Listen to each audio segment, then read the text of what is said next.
Bienvenidos, esto es Razón de Estado. Hoy tenemos el gusto de presentarles a don Felipe Calderón. Él fue presidente de México del año 2006 al 2012. Lo voy a presentar rápidamente. Él es abogado con una maestría en Economía y otra maestría en Administración Pública de la Escuela Kennedy de Harvard. Inició muy joven su carrera política, fue diputado federal y secretario de la Comisión de Comercio para la negociación del Tratado de Libre Comercio con Estados Unidos. Fue electo secretario general del partido, candidato a gobernador para Michoacán, que es su estado natal. Fue vicepresidente de la Internacional Demócrata Cristiana, ocupó un escaño en la Cámara de Diputados y fue coordinador de su bancada. Fue también director general del Banco Nacional de Obras y Servicios Públicos. Promulgó una reforma histórica para México en materia de derechos humanos en el año 2011 y hasta el día de hoy sigue siendo un referente para el mundo en lo que es derechos humanos. Él tiene un inventario de logros y de acciones positivas para México, decisiones de Estado muy difíciles en una época en la que la economía del mundo estaba pasando por momentos difíciles. Presidente Calderón, bienvenido a Guatemala, bienvenido a Razón de Estado. Muchísimas gracias, don Dionisio. Un honor. Gracias, presidente. La verdad que no es fácil encontrar una hoja de vida en expresidentes de Iberoamérica que tengan la trayectoria, que les haya tocado gobernar un país tan complejo como el suyo, especialmente en su periodo donde la economía estaba pasando en el continente y en el mundo momentos muy difíciles, y a pesar de eso, usted logró mantener la inflación más baja en la historia, la mayor acumulación de reservas internacionales y una deuda pública estable, que solo eso ya es un logro extraordinario y más para un país como México.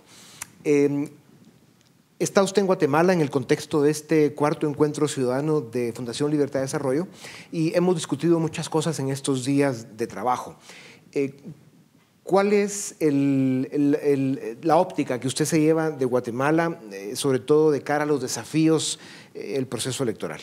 Bueno, primero, muchas gracias por sus palabras, son muy generosas y creo que todos, yo desde luego, somos seres humanos con luces y sombras. Lo que sí puedo asegurarles que hice mi mejor esfuerzo y hasta el límite de mis capacidades y limitaciones para servir a México en un momento, como dice, muy difícil, ¿no? Me tocó toda la crisis económica, la gran recesión de 2009, la crisis financiera más grande del mundo en por lo menos 85 años, que cayó exactamente sobre México, nos implicó una caída brutal de la economía, pero pudimos salir rápido y logramos mantener tasas de crecimiento superiores al 4% varios años, lo cual pues, fue importante y nos tocó enfrentar pues, esta ola criminal brutal que deriva de nuevos tiempos que no acabamos de entender, ¿no? Hay un proceso de captura del Estado por parte del crimen organizado que se extiende no solo a México, sino a Centroamérica, parte de América Latina y el Caribe, y creo que desgraciadamente Guatemala no está exento de ello, ¿no? Yo empezaría por eso. Yo veo primero con admiración y con mucho cariño a Guatemala, pero al mismo tiempo con esa gran preocupación que tenemos los pueblos de la región por sufrir una problemática tan grave en materia de seguridad, ¿no? No es solo el narcotráfico per se, a veces el narcotráfico no es la única y a veces ni siquiera la principal preocupación para la gente y para los gobiernos, es la manera en que la gente es sometida, vejada, extorsionada, secuestrada, robada, amenazada, y eso implica una reivindicación del Estado en su tarea de proteger a la gente. Creo que es una tarea para Guatemala y para México en común. La otra, veo a Guatemala con oportunidades y con riesgos, con alentadores esfuerzos para limpiar, por ejemplo, la corrupción que deriva y a su vez genera esta captura del Estado, y al mismo tiempo con problemas de pobreza, de desigualdad, de falta de desarrollo, de inestabilidad o de polarización política que ojalá pueda ser superada. Pero bueno, yo confío mucho en que la sabiduría de Guatemala, de sus liderazgos culturales, académicos, empresariales, políticos, puede verdaderamente construir una etapa mejor. Sí, así es. Presidente, usted dice muy bien que el narcotráfico no es necesariamente una preocupación de los pueblos, especialmente en el caso de Guatemala, que es un pueblo que tiene enormes necesidades sociales, problemas de falta de oportunidades, inseguridad, que una parte de eso, digamos, es generada por el tráfico de drogas. Pero al final, sí, el narcotráfico es un combustible importante que expande los brazos de la corrupción y facilita más eso que llamamos la captura del Estado, ¿no? Las instituciones que forman parte de los gobiernos. Y en ese sentido, presidente, estamos viendo que Colombia, que el presidente Pastrana y luego el presidente Uribe, en el caso de Colombia, bajaron de 180.000 hectáreas de de droga sembrada en Colombia a 40.000 en la época del presidente Santos. Eso volvió a subir por una serie de malas negociaciones y podríamos estar viendo una Colombia produciendo cerca de 300.000 hectáreas de coca en los próximos tiempos, porque van creciendo muy rápido. ¿Qué amenaza representa eso para Centroamérica, para México, con la experiencia que usted tuvo al enfrentarse al crimen organizado? Un enfrentamiento que le causó mucha incomprensión por parte de diferentes grupos de la sociedad y de la misma comunidad internacional, porque claro, no lo estaban viviendo como le tocó a usted vivirlo desde la presidencia, ¿no? Enfrentar al crimen organizado con el nivel de cooptación que también el Estado mexicano estaba sufriendo en ese momento. En general, cuando llego a la presidencia de México había un proceso de captura del Estado, es decir, el crimen organizado, empezando por unas vertientes más importantes del narcotráfico, estaba apoderándose de las instituciones del Estado o del gobierno, es decir, ¿de quiénes? De las policías, de los fiscales, de los jueces y también de los alcaldes y también de los gobernadores. Una situación que avanzaba rápidamente el poder del crimen organizado en México y a la vez se deterioraba rápidamente el poder del Estado. Había que revertir ese proceso, como creo que lo hay que revertir en todas partes. Y la manera en que lo hicimos fue siguiendo una estrategia de 3 ejes. Primero, combatir al crimen, que suena muy obvio, no lo es porque la tradición política en México era más bien ignorar al crimen, arreglarse con el crimen, en el mejor de los casos dejarlos hacer, dejarlos pasar, no meterse en lío con ellos. Segundo, más importante que eso es reconstruir las instituciones de seguridad y justicia rápidamente, es decir, el objetivo para cualquier país debe ser tener agencias de seguridad y de justicia confiables, eficaces y que sean capaces de superar la delincuencia organizada y el narcotráfico. Y tercero, más importante todavía, reconstruir el tejido social. A la pregunta específica, mientras siga creciendo el mercado de consumo de drogas en Estados Unidos y siga creciendo la oferta de drogas, en este caso, que se suelta nuevamente la producción de cocaína en Sudamérica, en Colombia, en Venezuela, en Bolivia y en otros países, en Perú, eso va a implicar necesariamente que los países que estamos en medio van a ser estrangulados por esta mayor capacidad económica que tienen los narcotraficantes y el crimen organizado. Ahora, ¿eso no tiene remedio?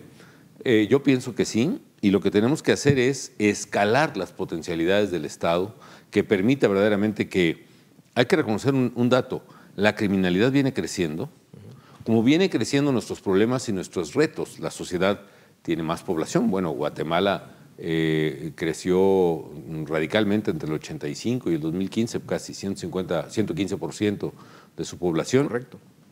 Se ha vuelto una sociedad más urbana que rural en grandes partes, crecen los problemas de falta de oportunidades y las instituciones policíacas y de justicia están al mismo nivel. Sí. Y llega un momento en que la capacidad criminal está aplastando a la gente porque el Estado no puede contenerla.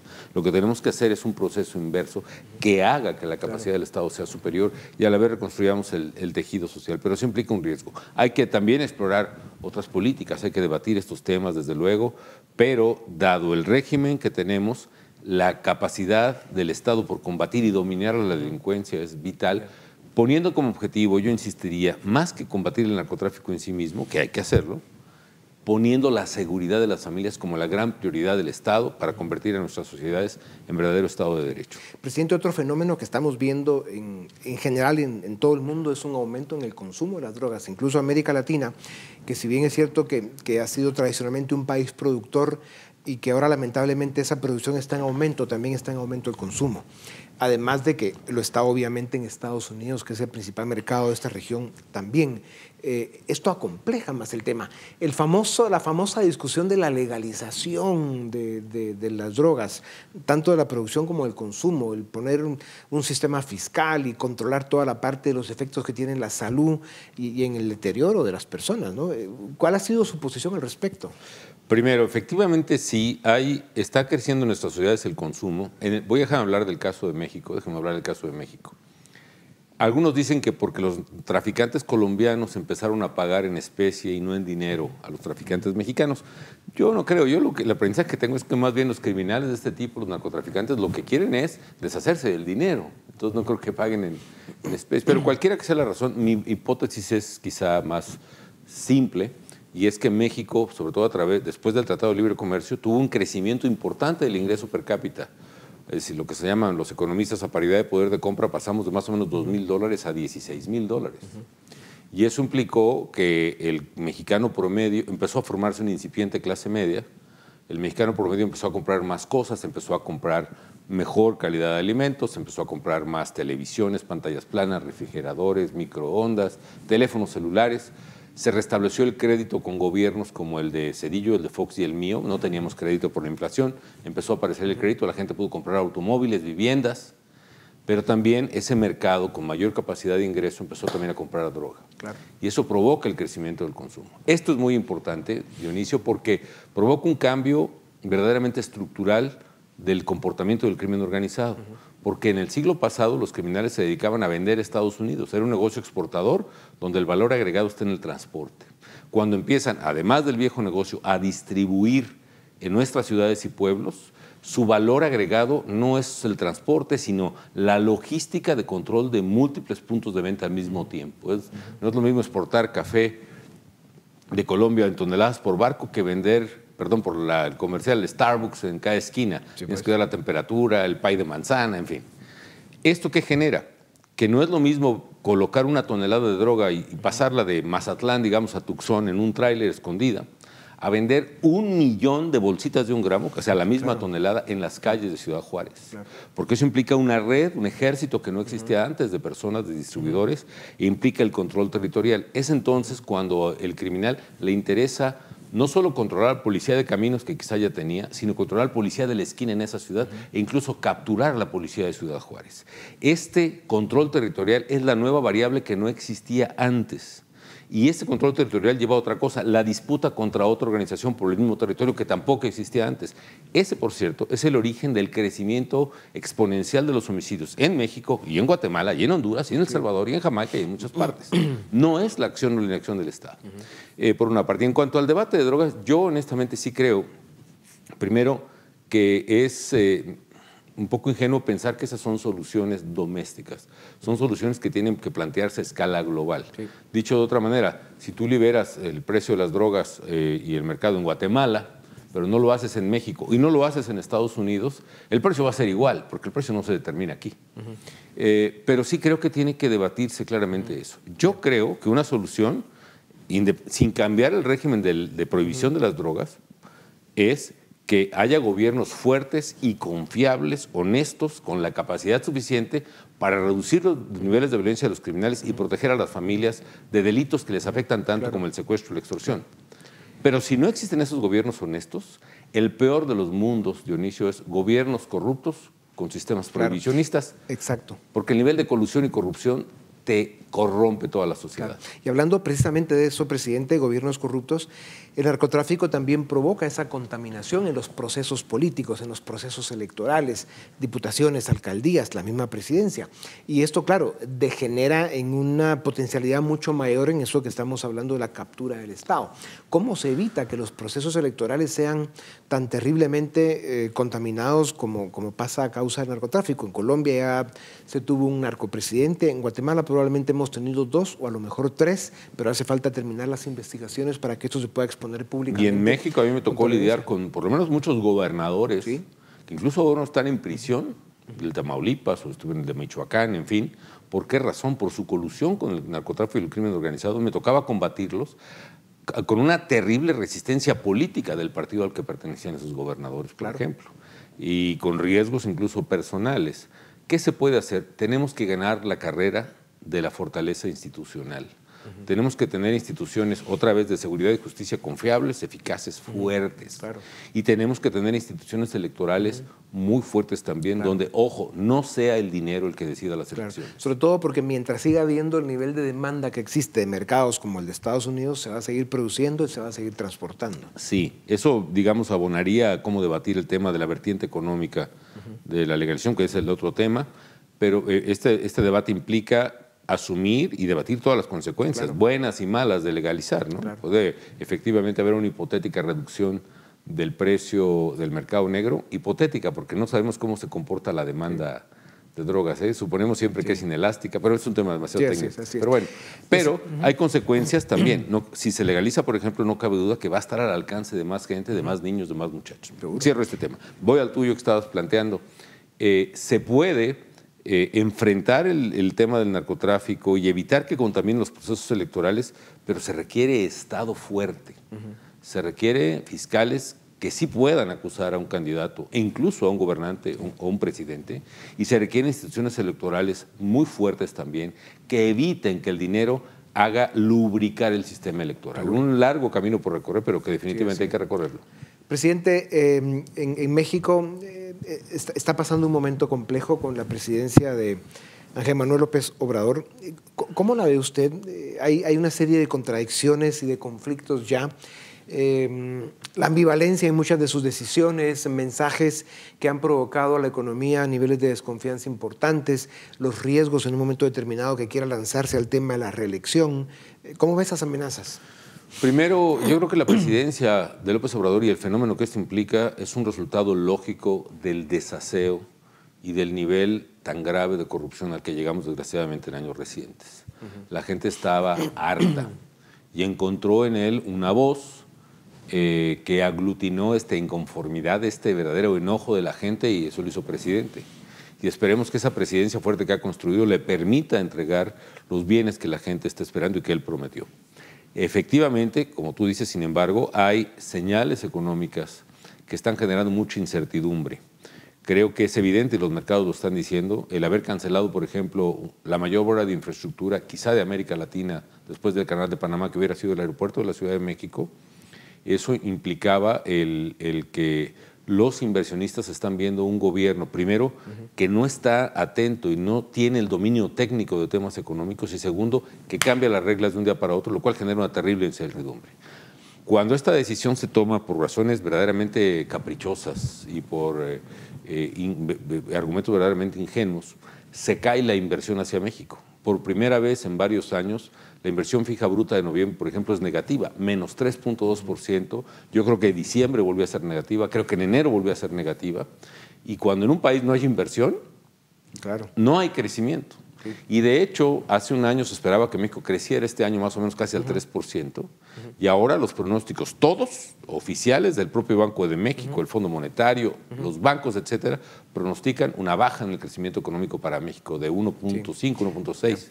Es decir, estas señales económicas contra el mercado, contra la inversión privada, están dañando el futuro de México y pueden causar problemas. Presidente, en los segundos que nos quedan, la amenaza de que López Obrador quiera pretender manejar el tema de la reelección, porque el problema de estos gobiernos es que si duran 6 años, bueno, puede ser malo, y duró 6 años, ok, vamos a recuperarnos y a resolver y recoger todos los pedazos que quedaron. El problema es que se queden, ese es el grave problema. ¿Hay esa amenaza o no? Él es un hombre de poder, le gusta el poder, pero ojalá resista la tentación de perpetuarse en el poder. Enrique Krause decía hace 30 o 40 años, cuando el poder presidencial era casi absoluto, que el único límite real al poder presidencial en México era la no reelección. Como usted sabe, la no reelección fue el principio que inspiró la revolución de Tuxtepec, incluso contra Benito Juárez. La no reelección inspiró la gran revolución mexicana de 1910. La no revolución llevó a que el único presidente que se atrevió a reelegirse después de la revolución fue asesinado antes de tomar posesión, y nadie volvió a hablar del tema. Pero evidentemente que lo que hay en México es un proceso de reconstrucción del poder presidencial absoluto, donde se están barriendo los pesos y contrapesos, y el único límite probablemente vuelva a ser únicamente el principio de no reelección. Claro. Ojalá no se modifique. Eso descansaría en la responsabilidad del presidente de no hacerlo, pero yo prefiero confiar en los ciudadanos, y nos urge a los mexicanos organizarnos cívicamente, participar en política directa, abierta, francamente, para poder construir el poder de la sociedad frente al presidente. Pues, presidente, mientras sigan habiendo estadistas como usted, hombres que pasaron por la presidencia de México dejando un saldo positivo, y que siga usted siendo lo que es un estadista que viaja por el mundo, donde se le respeta en tanques de pensamiento, universidades, en otros gobiernos de Occidente, de primer mundo, esos referentes siguen siendo importantísimos, y por supuesto que los ciudadanos mexicanos comprendan de que el camino es la participación y el cuidar en cada momento y en cada segundo la democracia y la libertad, porque siempre están en peligro. Muchas gracias, y con ustedes volvemos en un momento para seguir en Razón de Estado.